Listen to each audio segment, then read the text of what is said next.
Սիրելի հայրենակիցներ, հարգելի գործընկերներ, պարոն Լևոն Քոչարյան, չափերը ճանաչեք։ Այդ տղան էլ ես դու, չափերդ էլ դու ճանաչի, արա, այդ տղա։ Ուրեմն դու լսի ես քեզ ինչ եմ ասում, արա Լևոն, լսի ես քեզ նստի տեղը դու լսի ինչ եմ ասում։ Ասեմ թե մարդիկ ինչ են ասում Ռոբերտ Քոչարյանի մասին։ Մարդիկ ասում են հայրը թուրք է։ Բայց մենք երբեք տեսբանստեղից չենք ասում։ Չենք ասում տեսբանստեղից, բայց ասում են, որ հայրը թուրք է։ Անունն էլ են ասում։ Ասում են անհայրենիք դավաճան են դրանք, Արցախը լքել են։ Պատերազմական վիճակում Արցախը թողել են ընտանիքով, թողե գնացել են։ Մի կոպեկ ոչ Ղարաբաղի, ոչ Ղարաբաղցու համար ոչինչ չեն արել։ Ասում են դրանք անհայրենիք դավաճաններ են, բայց մենք տեսբան չենք ասում ստեղից։ Չենք ասում տեսբանստեղից։ Պահպանում ենք կոռեկտության սահմանները։ Հա, տեղդ նստի ու մի խոսի, ես քո խոսալու ժամանակ ստեղից բան է ասում։ Հիմա կհանեմ կշպրտեմ դուրս դահլիճից։ Կհանեմ հիմա քեզ կշպրտեմ դուրս դահլիճից։ Թալանչիները ասում, անհայրենիք դավաճանները ասում։ Ասում այդ հոկտեմբերի 27-ից հետո, որ բանը լրագրողների հետ պետք է խոսային, որ պետք է բանը հելներ պարզաբանում տար երկրի ղեկավարը հոկտեմբերի 27-ից տեղի ունեցել երկրում, ասում թրաշված չի։ Բանը ինչ որ դեմքի հիստերիկ շարժումներով ու բանով ներվային հիստերիկ պահվածքով։ Այդ եք տեսել մարտի 1-ին ասում է մարդիկ դուրս էին գալիս, կրակում էին, հետո թաքնվում էին մյուս մարդկանց հետևը։ Ասում է կրակում էին, թաքնվում էին մարդկանց հետևը, դրանով ապացուցում է չերյոմուխայով ուղիղ մարդու վրա կրակելը։ Ու դիմահար կրակով սպանելը։ Հասկանում եք։ Քաղաքի կենտրոնում մարդիկ են մաս, բայց դիմահար կրակով մարդ սպանելը ուրիշ բան է։ Այն էլ քանի հոգու է, մի հոգու չէ, որ ասես միամիտ ա եղել։ Ուրեմն եւ դա փորձել է արդարացնել։ Ասում է ուչաստկովի գործը հիստերիկ պահվածքով դեմքը ծռելով էլ խոսում է, մարդկանց վրա դախերը ազդում է, բայց ես մենք դες բաներ չենք ասում ստեղից, է։ Մենք արձագանքում ենք, գնահատական ենք տալիս, հասկանում եք։ Չի կարելի գալ, այտենց ինչ-որ մենել մարդկանց վրա գցելով, էլի, ասենք են ինքն իր անունից չի ասում, էլի, մարդիկ են դենց ասում։ Մենք կան բան ասենք մարդիկ, որ ձեր մասին ասում են, բայց չենք ուզում բան անենք, էլի, ասենք չենք ուզում ինստիտուցիոնալացնենք այդ բանը։ Պետք չի, էլի, այտենց գնալ։ Ասում է չկա ոչ մի լումա ապօրինի գույք, պատկերացնում եք։ Ուրեմն բանը կգնաք այդ ցուցմունքը, որ տալիս եք այդ արդարացումները, կգնաք դատարանում կասեք ոչ մի լումա ունեք, չունեք։ Մարդիկ ամեն ինչ գիտեն։ Բայց այդպես պաշտոնավարել եք բանը, միլիարդներ եք կուտակել, այդ ո՞նց եղավ։ Բա ո՞նց եղավ այդ։ Ղարաբաղը հանձնելուց են խոսում։ Ղարաբաղը հանձնվել է ամեն մարդու ընդեղից գնալով։ Դուք խրախուսել եք ընդեղից լիքը մարդ է գնացել, այդ թվում եկել է Հայաստանում պաշտոններ է զբաղացրել։ Մարդկանց փողոցներում ջարդել է, որպեսզի ժողովրդավարություն չլինի։ Երկիրը ո՞նց են դավաճանում։ Դավաճանում են ընտրակեղծարարությամբ։ Այդպես են դավաճանում երկիր։ Դավաճանությունից եք խոսում։ Դավաճանում են ընտրակեղծարարությամբ, մարտի 1-ին մարդկանց գնդակահարելով, այդ գնդակահարումը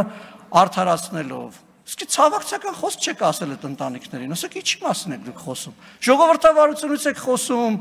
անշարժ բանից եք խոսում, կոռուպցիայից եք խոսում։ Լուրջ դուք դրա իրավունքը բարոյական ունեք ընդհանրապես։ Ընդհանրապես Ղարաբաղից եք խոսում, բարոյական իրավունք ունեք։ Ղարաբաղցի լինելով լքել եք, թողը գնացել եք Ղարաբաղից։ Ձեր բանը հրաշալի կյանքն եք, պարոն Օհանյան, ձեզ էլ կանադառնամ, էլի եւ պետք է լինի։ Մի հիշացրեք ձեր մասին, էլի հանգիստ ելույթ եմ ունենում։ Ձեր քաղաքական ղեկավարի մասին եմ խոսում, ձեր պաշտպանյալի, պարոն Մինասյանի պաշտպանյալի, գալիս ոստեղ ադվոկատի դերատանում Ռոբերտ Քոչարյանի համար։ Ախր լավ գոնե եթե մի քիչ դեմք փրկելու հարց ունեք այդ մարդը մի պաշտպանեք ստեղ։ Նախ դատարան չի, երկրորդն էլ ասենք ձեր պաշտպանության կարիքն էլ երևի չունի, էլի։ Ես ընդհանրապես ուզում եմ ասել, որ այս ամբյոնը ուժ ունի։ Երբ որ դուք հարված եք հասցնում, նաև այդ հակահարված եք ստանալու։ Եվ այդ հակահարվածը լինելու է ժողովրդի անունից հակահարված։ Եթե դուք մարդկանց անունից եք խոսում, այնց հակահարված կստանաք, ամբողջ կյանքը նոկդաուններից ու նոկաուտներից դուրս չեք գա։ Մի արեք այդպես։ Եթե ուզում եք նորմալ, հանգիստ քաղաքակիրթ խոսալ, եկեք նորմալ, հանգիստ քաղաքակիրթ խոսացեք, քաղաքակիրթ պատասխան կստանաք, նորմալ պատասխան կստանաք։ Կգաք թե թևեր կթափահարեք, գնահատականներ կտակ, երկրի վարչապետին բան կասեք, այնց հարված կստանաք։ Դուք չեք պատկերացնում ուղղակի ոտերները տակներից հետ կփախչի։ Չեք դիմանա։ Պարոն Օհանյան, դուք սենց ասեմ էլի, չեք կարող, նույնիսկ համարժեք չի ձեր խոսքը։ Ձեր խոսքը բանի տեղ դնող չկա, արժե զրկված է։ Դուք Քոչարյան Ռոբերտի պաշտպանն եք, ուժային պաշտպանը, դուք մարտի 1-ին ժողովրդի սպառնացած ուժային եք, դուք բանակի ողնաշարը կոտրած ուժային եք, դուք բանակը քաղաքականացրած ուժային եք, հասկանում եք։ Չեք կարող, դուք չունեք այդ իրավունքի ինձ այստեղ բան ասելու, չունեք այդ իրավունքը, հանգիստ պետք է նստեք, լսեք, հարվածները ուտեք, փորձեք դիմանալ, բայց չեք կարող։ Դրա համար առաջարկում եմ, որ քաղաքակրթության սահմանները չխախտենք։ Շնորհակալություն եւ միանգամից ասեմ, որ հաջորդ ելույթի համար քաղաքացիական պայմանագրի անունից պարոն Արտուր Հովհաննիսյանը կխոսի։ Ազգային ժողովի մեծարգո փոխնախագահ, արգելի գործընկերներ, սիրելի հայրենակիցներ, ուր թռավ Լևոն Քոչարյանը, փոքրիկ իշխանը, խոսած փախավ, ուրեմն Լևոն Քոչարյան, եթե նեղվել ես վարչապետի խոսքերից, ձեր ողջ խմբակցությանն ուղված ու պատիվ ունեմ ուղված, իմացի, որ հաջորդ հարց ու պատասխանին ձեզ ավելի խիստ գնահատականներ են սպասվում, որոնք արտահայտելու են ձեր ողջ էությունը, ձեր ապրած կյանքի մասին էլ։ Ես առասարակ Հեն կարծիքին եմ, որ երեխաներն իրանց ծնողների արարքների համար պատասխանատու չեն, մինչև այն պահը, երբ որ երեխաներն իրենք են հայտ ներկայացնում այդ պատասխանատվությունն իրենց վրա վերցնելու։ Ուրեմն լսի Լևոն Քոչարյան, ուշադիր լսի, ականջները ձգի ու լսի, այդ որ գալիս է այստեղ ծեծերից ես խոսում, սրան այսպես քաշքշեցին, ինձ մեքենայի մեջ վայ քաշքշեցին, թևերս ցաված եւ այլն, կգնաս հորդ կհարցնես այդ ոնց էր ելնում, որ մարդկանց զուգանում ծեծում էին ու էլ զուգանից դուրս չէին գալի, կգնաս հորդ կհարցնես, ոնց էին մարտի 1-ին դիմը հարկարակով մարդկանց սպանում փողոցներում, կգնաս հորդ կհարցնես, ոնց է Հայաստանում տեղի ունեցել հոկտեմբերի 27, կգնաս հորդ կհարցնես, ոնց էր Մեղրին փորձում փոխանակել Ղարաբաղի հետ, կգնաս հորդ կհարցնես, ոնց էր ցեղասպանության հարցը սակարկում Թուրքիայի հետ հարաբերությունների ժամանակ, կգնաս հորդ կհարցնես, թե քո մանկության տարիքին ձեզ ինչ էին ասում։ Մեր Հայաստանի Հանրապետության շարքային ազնիվ քաղաքացիները ում թալանում էիք առավոտից իրիկուն։ Մի հատ էլ եկել այստեղ ժպիտով, ասում եմ մեզանից ապօրինի գույքեր են, դու մարդիկ կարդում, չի ավարտվում է ձեր ապօրինի գույքը, արա։ Հազարավոր մարդկանց կյանքի փող եք լափելու կերել։ Հանգստացի պարոն Մինասյան, նստեք տեղներդ լսեք, մի գնացեք, խոսալ գնալով չի ընդհանրապես։ Ուստեղ եկել ասում եք մենք չենք կարա խոսանք, չեք կարա խոսակ։ Ով եք դուք որ խոսակ ընդհանրապես Հայաստանի Հանրապետությունում կոռուպցիայից, մարդու իրավունքների խախտումներից, թալանից, կառավարումից, ով եք դուք ընդհանրապես։ Ձեր կառավարումը տեսանք, հեղափոխությունից հետո մի ամիս էլ չհասցրեցիք աշխատել։ Ձեր ապիկարությունը տեսանք, վարչապետը հրապարակային դες դուրս է շպրտել կառավարությունից, շպրտել է դուրս ձեզ կառավարությունից։ Այդ է մեր վերջնական եւ հստակ գնահատականը ձեր կառավարման ընդհանրապես եւ ձեր էությանը։ Զզվացիք թողեք արդեն իսկականից։ Ձեռեք արել է ժողովրդին։ Այո, ապօրինի գույքի բռնագրանձման ինստիտուտը անելու համար մեզ 3, 4, 5 տարի ժամանակ է պետք գալի։ 3 տարի ժամանակ է պետք եղել։ Հիմա մտել է ընթացքի մեջ այդ ապօրինի գույքը ու հատիկ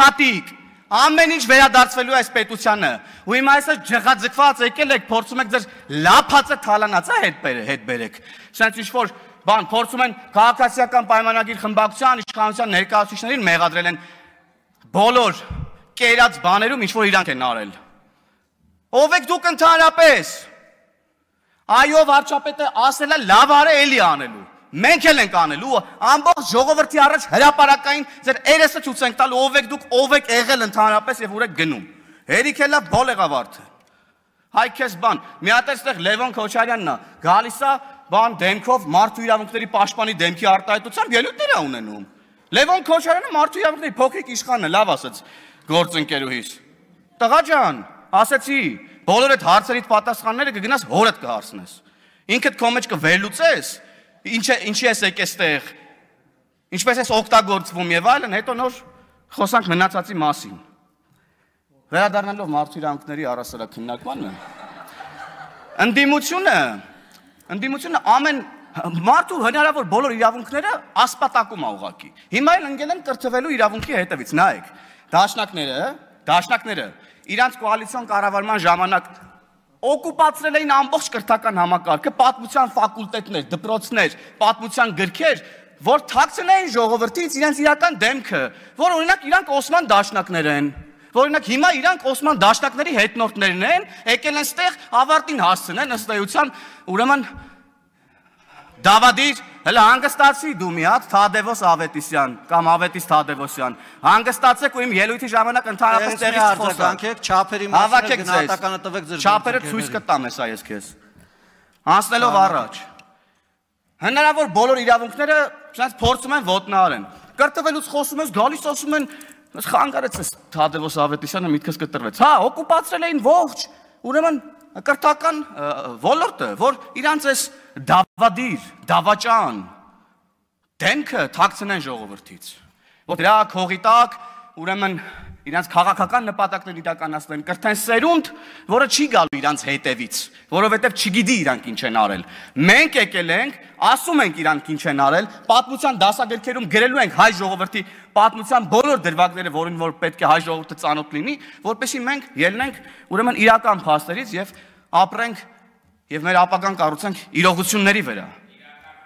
Իրական Հայաստան կառուցենք, այո, սիրելի գործընկերներ։ Մյուս իրավունքը, որ ասպատակում են ուրեմն այս ընդդիմադիրները, օրինակ խոսքի ազատությունն է, լրագրողների իրավունքներն առասարակ։ Մի հատ թթու բառ ասես լրագրողներին, վայ, կգան պլակատներով ստեղ կկապեն,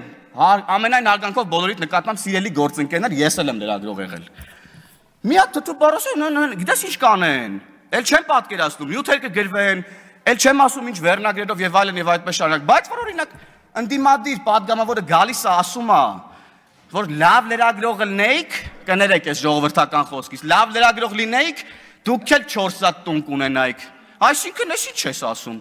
Տիկին Թագուհի Թովմասյան, հարգելի լրագրողներ, դուք նորմալ եք ընկալում ես, հարցեր չունեք Թագուհի Թովմասյանին դուք ընդհանրապես։ Դուք լավ լրագրող չեք։ Ես կարծում եմ, որ դուք լավ լրագրող եք։ 3-4 սատ տուն ունեք Երևանի կենտրոնում, հա? Օրինակ Տիկին Խամոյանը ունի, բան չունի մյուս ընդդիմադիր նախկին լրագրողը ասելու Թագուհի Թովմասյանին։ Տիկին Թովմասյանը դից ծառայությունների դիմացեք 3-4 սատ տուն առել Երևանի կենտրոնում, մի հատ էլ երեսով եք տալիս այն լրագրողներին, ովքեր 3-4 սատ տուն չունեն։ Այ քեզ բան։ Էսա ձեր պատկերացումն առհասարակ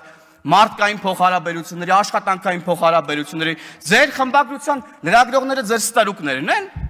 Հա? Լավ լրագրողներ են ձեր խմբագրության լրագրողները։ Մարտա 4 սատ տուն առել եք իրանց համար, նենց փող տվել եք իրանց, որ մարտա 4 սատ, ինչ եք խոսում ընդհանրապես։ Եվ պարոն Եղոյանը շատ ճիշտ է ասում, լրագրողական լրատվամիջոցների հաշվետվություններ կան, հələ մի հատ հրապարակեք, տեսնենք այդ որտեղից ձեզ այդ գումարները։ Եվ ես պետական կառույցներին նաև կոչ եմ անում եւ պահանջում եմ բացել ուրեմն լրատվամիջոցների մասին օրենսդրությունն ու կարդալ եւ հասկանալ, որ եթե կան լրատվամիջոցներ, որոնք հաշվետվություն չեն ներկայացրել, նրանք կարող են նաեւ չհավատարմագրել այդ լրագրողներին։ Հարգելի պետական կառույցի համապատասխան բաժինների գործընկերներ, հետևեք օրենքի տառին եւ պահանջին, խնդրում եմ։ Եվ սիրելի լրատվամիջոցներ, մեր հանրությանը ասեք, ձեր եկամուտները որտեղից են, ինչ են եւ այլն եւ այդպես շարունակ։ Եվ առհասարակ ընդդիմությունը իր ամբողջ փողերը լցրել է լրատվական դաշտ, լրատվական դաշտը լցրել է լրատվության հետ կապ ունեցող մարդկանցով ու փակել է դուռը այն մարդկանց համար, ովքեր ուզում են գալ եւ զբաղվել ռեալ լրագրությամբ, օգուտ տան այս պետությանը, բուֆեր լինեն քաղաքացիների եւ իշխանության միջև։ Բան չունեք, բա հարգելի լրագրողներ, ես մասով ասելու ընդդիմադիր գործընկերներին, ովքեր ղեկավարում են մի շարք լրատվականներ, թե մենակ մեզ պետք է գաք ինչ որ sense խառը խաչաձև հարցեր տակ, երբ որ մի ամիտ մեկն ու մեկս մի ավել պակաս բարկասի կամ հղում կանի ձեր սիրելի տերտերների ասած բառերի վրա։ Մի հատ կարող է գաք էթիկայի հանձնաժողովի պահանջով մեզ դիմում գրեք, որ Թագուհի Թովմասյանի վերաբերյալ էթիկայի հանձնաժողով ստեղծի, հա?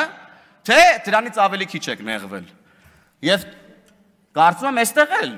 այսինքն մարդկանց իմ ընկալում ընդդիմադիրները բոլոր լրագրողներին գերեվարել են առասարակ եւ հիմա լրագրողներից ուղակի ձայն չենք լսում։ Նախ Եվ նաև Տիկին Մանասյան, դուք լուսաձայնային նռնակների հատուկ միջոցների մասին խոսեցիք, բայց ես ուզում եմ արձանագրել, թե ինչ է տեղի ունեցել Հայաստանի Հանրապետությունում բոլորիս համար։ Հարցը նոյեմբերի 9-ն է նախ տեղի ունեցել։ Եվ նոյեմբերի 9-ից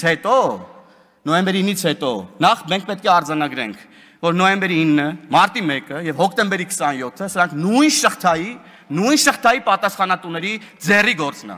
Եվ մեր մեղքն է նաև, որ մինչև այսօր այդ բացահայտումները մինչև վերջ արված չեն, բայց այս քանի օրերի ուժային նաև իրավապահ մարմինների զեկույցները մեզ հույս են ներշնչել, որ ոչ վաղ ապագայում մենք առնվազն շոշափելի արդյունքներ այս իմաստով կտեսնենք, բայց ես ուզում եմ ասեմ, որ մեր ընկալումը, բառամթերքը Հայաստանի Հանրապետությունում տեղի ունեցող իրավիճակի վերաբերյալ չի կարա լինի ստերիլ եւ այսպես ասած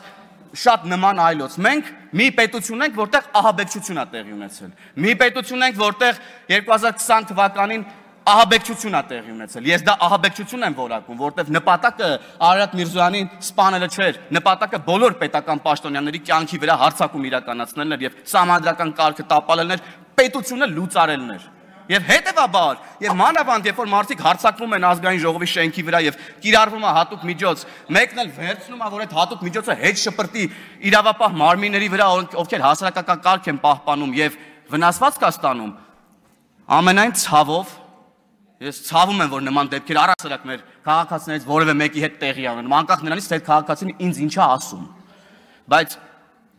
մենք պետք է ընդհանուր կոնտեքստն ու իրավիճակն էլ նաև հաշվի առնենք, ընկալումներ չստեղծելու մեր հանրության մեջ, որ հատուկ միջոցներ են մեր կողմից կիրառվում եւ այլն եւ այդպես շարունակ։ Ես Չեխիայից պատվիրակություն եմ մի ժամանակ տարել էի որպես էքսկուրսիա օպերայի, ուրեմն Ֆրանսիայի հրապարակ, որ ցույց տալ թե մենք ինչ ժողովրդավար ենք եւ քանի ամիս է մեզ ինչ ասես չեն ասում, հասարակական կարգի տապալման կոչեր են անում, բայց վրանների մեջ խորոված քյաբաբ են ուտում։ Այսօր Արտուր Խաչատրյանն եկել այստեղ ասում է ծափ տվեք պարեմ։ Տո ծափ կտան կպարեք, կերքեք, ժամանակը կգա, ընես կպարեք, ընես կերքեք, դուք էլ չգիտեք դրա մասին։ Շնորհակալություն։